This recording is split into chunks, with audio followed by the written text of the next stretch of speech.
সান্ডা খাওয়ার ব্যাপারে নবীজি সাল্লাল্লাহু আলাইহি সাল্লাম কি বলেছিলেন? সম্প্রতি প্রাণী সান্ডা ধরা ও খাওয়া নিয়ে মধ্যপ্রাচ্যে বসবাসরত এক প্রবাসী বাংলাদেশের ভিডিও ভাইরাল হয়েছে সামাজিক যোগাযোগ মাধ্যমে। এরপর থেকে সামাজিক যোগাযোগ মাধ্যমে এই প্রাণীটি নিয়ে নানা রকম আলোচনা চলছে, তৈরি হচ্ছে মজার মিম, কৌতুক ইত্যাদি। এই প্রশ্নে উঠেছে, এই প্রাণীটির খাওয়া কি ইসলাম সম্মত? সান্ডা খাওয়া কি হালাল না হারাম? চলুন জেনে নেই। সান্ডা মূলত এক ধরনের মরু অঞ্চলের টিকটিকি, আরবি ভাষার এর নাম দব্ব। এটি আফ্রিকা ও মধ্যপ্রাচ্যের মরু অঞ্চলের প্রাণী। এর শরীর শক্ত, লেজ মোটা ও খাসযুক্ত, যা আত্মরক্ষার ব্যবহার হয়। অনেক দেশে এর তেল ব্যবহার হয় আয়ুর্বেদিক চিকিৎসা, বিশেষত যৌন শক্তি বৃদ্ধির ওষুধ হিসাবে। আব্দুল্লাহ ইবনে আব্বাস রাদিয়াল্লাহু থেকে বর্ণিত, তিনি বলেন, আমি ও খালিদ ইবনে ওয়ালিদ রাদিয়াল্লাহু আল্লাহ রাসূলের সাল্লাল্লাহু আলাইহি ওয়াসাল্লামের সঙ্গে উম্মুল মুমিনের হযরত মাইমুনার রাদিয়াল্লাহু বাড়িতে গেলাম। তখন ভুনা দব্ব বা সান্ডা আনা হলো। আল্লাহর রাসূল সাল্লাল্লাহু আলাইহি ওয়াসাল্লাম সেদিকে হাত বাড়াচ্ছিলেন।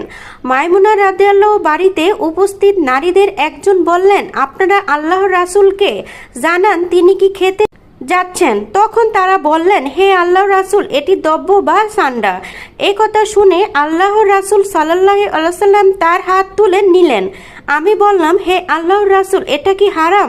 রাসূলুল্লাহ সাল্লাম বললেন, না, কিন্তু যেহেতু এটা খাওয়ার প্রচলন আমাদের এলাকায় ছিল না, তাই অভ্যাস না থাকার কারণে আমি এটা অপছন্দ করি বা অরুচিকর মনে করি। তখন খালিদ রাদিয়াল্লাহু নবীজি সাল্লাল্লাহু আলাইহি সাল্লামের সামনেই ওই পাত্রটি টেনে নিয়ে সান্ডার মাংস খেলেন। সহিহ বুখারী, সহিহ মুসলিম। অর্থাৎ নবীজি সাল্লাল্লাহু আলাইহি সাল্লাম অরুচিকর মনে হওয়া নিজে সান্ডা খাননি, তবে সাহাবীদের খেতে নিষেধ করেননি।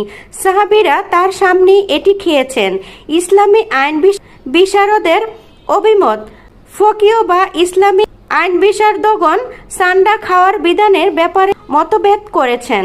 হানাফি ফকিরদের মতো সান্ডা খাওয়া হারাম, কারণ এটা তাদের দৃষ্টিতে খাবাইশ বা নাপাক ও অরুচিকর প্রাণীর অন্তর্ভুক্ত। যেসব হাদিসে সান্ডা খাওয়ার উল্লেখ পাওয়া যায় সেগুলিকে তারা ইসলামের গুরুর সময়ের ঘটনা হিসেবে ব্যাখ্যা করেন, অর্থাৎ সেই সময়ের যখন কোরআনের এই আয়াতটি অবতীর্ণ হয়নি তিনি তাদের জন্য অপবিত্র বস্তুসমূহ হারাম করেছেন। সূরা আরাফ 157। অন্যদিকে ইমাম মালিক, শাফেঈ ও আহমদ সান্ডা খাওয়াকে হালাল বলেছেন। তাদের দলিল উপরে উল্লিখিত হাদিস